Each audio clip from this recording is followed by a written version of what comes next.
Today we'll talk about how can you find your blocked accounts on your app. We'll go to figure out the solution on how you can do that on your app. So you just follow this ways, then it's going to work with you. So all you have to do, so you just go here above your photo profile, click on it here.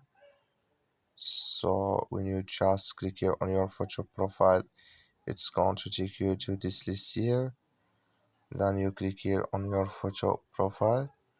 So when you just click on it here, it's going to take you to this list here. So then you just click here on edit. When you just click here on edit here, then it's going to take you to this list. It's going to show for you like this. You go down, then you click here on blocked accounts.